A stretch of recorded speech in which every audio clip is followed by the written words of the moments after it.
Michele Wucker höfundur Gray Rhino bókarinnar sem hefur verið notuð í áhættustýringu hjá stærsta fjárfestingasjóði í heimi, BlackRock, og kínverskum yfirvöldum sem dæmi. Nýtt upphaf og gráir násetningar á veginum. Michele Wucker, metsöluhöfundur og forstjóri Gray Rhino Company. Hi, Michele Wucker. It's such a pleasure to have you with us. Welcome to Festu's conference. Thank you. I'm so happy to be here virtually. Would be even happier to be there in person. My last trip to Iceland was so wonderful, but glad to be here. It's the next best thing. So the Gray Rhino is a metaphor I came up with to help us to do a better job at standing up and recognizing and doing something about the sort of obvious things that we're much more likely to neglect than any of us want to admit. Now, we often get defensive about, but I want people to recognize that there's a power in recognizing our vulnerability to gray rhinos, to the big 2-ton thing with a scary horn pointed straight at you.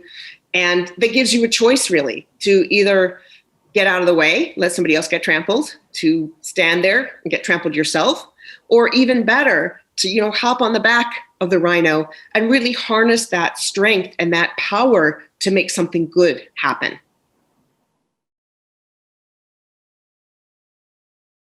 A lot of these sustainability questions, whether it's climate change, efficiency, air quality, water, a lot of those are big, long-term problems.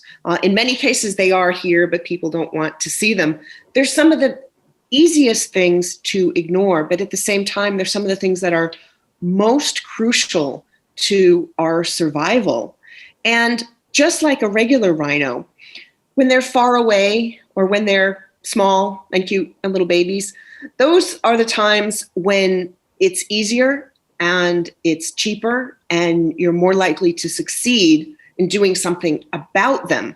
But of course, paradoxically, most people don't actually act until it's right on top of them, at which point it's way more expensive. It takes so much more energy and your odds of succeeding are so much lower.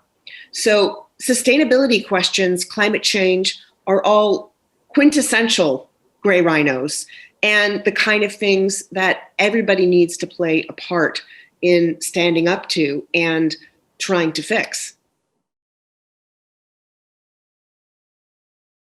It wasn't just predictable, it was predicted. You may have seen Bill Gates's TED Talk he did in 2015, saying how worried he was about a future pandemic and that we weren't prepared. There were a number of scenario planning exercises just in 2019. I can't say just last year anymore since the clock switched. But many exercises saying, hey, we're not ready. There was even one within the Trump administration. Epidemiologists have been worried for a very long time about this new disease X. And there's a new, very dangerous pathogen, at least one discovered every year that we're likely to hear about, and many more than that. My great-grandfather died in November 1918 in the Great Flu of that year.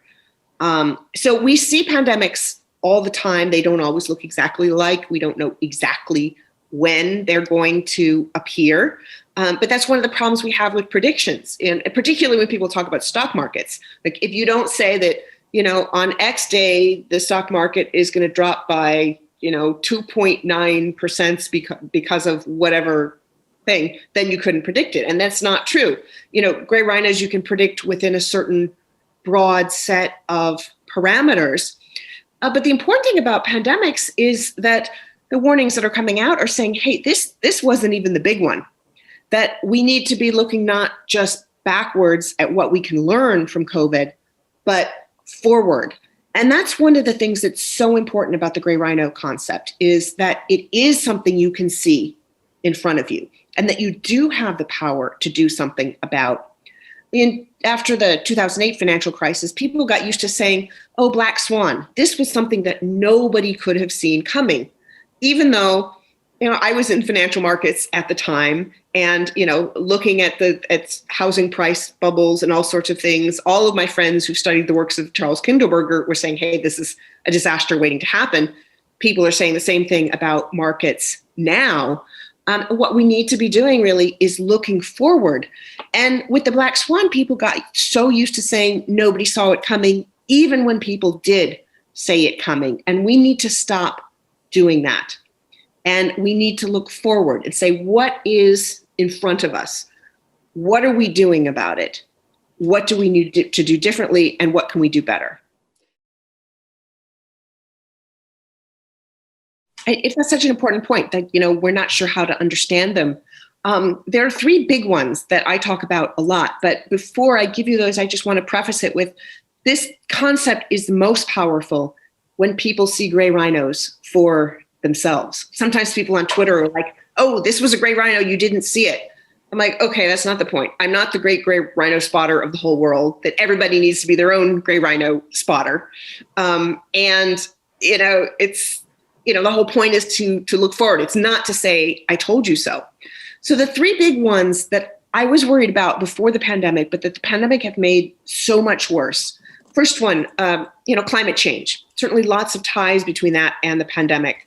Pathogens escaping from the melting permafrost, the widening habitat of mosquitoes that carry tropical viruses, but also the connection between greenhouse gases and pollution, which is not exactly the same thing, but related, that people in highly polluted areas had worse outcomes with COVID. So that's one. That's related also to inequality, and that people who are contributing the least amount of greenhouse gases are the ones who are the most vulnerable to climate change. There's a real inequity there. And the third one is financial fragilities, that the people who are least able to deal with climate change are the ones who've got to spend the most. But beyond that, one of the good things of the past year is that a lot of investors and governments have started to recognize that climate risk is investment risk, that coastal cities, municipal bonds, real estate, supply chains, the insurance industry, which is not sufficiently capitalized for these extreme weather events. These are all vulnerable to climate change, and that a climate-related disaster could be the thing that tips all the dominoes over. And so again, these are all related to each other. The other thing that worries me a lot about financial fragilities is that, of course, you've seen the billionaires in the world getting a lot richer this year, as the most vulnerable people in the world have gotten even more vulnerable. My friend Peter Atwater talks about it as a K-shaped recovery. The top of the K is the rich getting richer, the bottom of the K is poor getting poorer. And that's a concern not just for moral reasons, not just for social and political stability reasons, but also because theoretically stock markets represent the value of the underlying assets. And if you don't have people earning enough to spend and to keep the economy going, those assets are going to collapse. That bubble is going to collapse. So, this huge asset bubble is not sustainable. So that worries me a lot. I come from a finance background, so it's naturally something that I worry about a lot.